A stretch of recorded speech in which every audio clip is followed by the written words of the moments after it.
Hi friends, ഇന്ന് ഞാൻ എൻ്റെ മക്കൾക്ക് വെജ് ബിരിയാണി എടുത്തിട്ടുണ്ട്. പോസ്റ്റ്മാൻ അരിയിൽ ബിരിയാണി അരിയാണത്. അത് വെച്ച് ഞാൻ ഉണ്ടാക്കിയ ബിരിയാണി കടലയൊക്കെ ഇട്ട്. ഇത് നമ്മളെ കടലയാണ്, കടലപ്പരിപ്പ്. അതാണ് ഇത് ഞാനെടുത്ത് അവർക്ക് രണ്ടുപേർക്കും ബിരിയാണി ചെയ്ത് വെച്ചിട്ടുണ്ട്.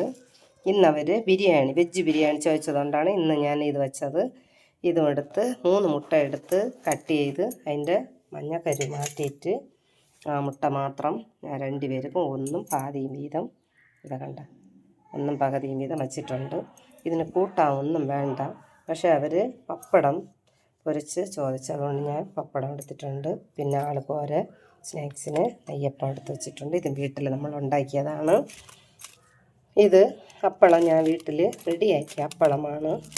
ഇത് ചവ്വരി കൊണ്ട് ഞാൻ റെഡിയാക്കിയ വടകം, തമിഴിൽ നമ്മൾ വടകം എന്ന് പറയും. ഇതങ്ങനെ ഉണ്ടാക്കിയ അപ്പളമാണ്. ഇത് ഞാൻ മക്കൾക്ക് സ്കൂളിൽ പൊരിച്ച് കൊടുത്തു വിടാനായിട്ട് ഞാൻ പൊരിച്ചെടുത്തിട്ടുണ്ട്. ഈ വീഡിയോ നിങ്ങൾക്ക് ഇഷ്ടപ്പെട്ടാൽ ലൈക്ക് ചെയ്യണം, ഷെയർ ചെയ്യണം, സബ്സ്ക്രൈബ് ചെയ്യണം, മറക്കാതെ ഒന്ന് കമൻറ്റ് ചെയ്യണം. താങ്ക്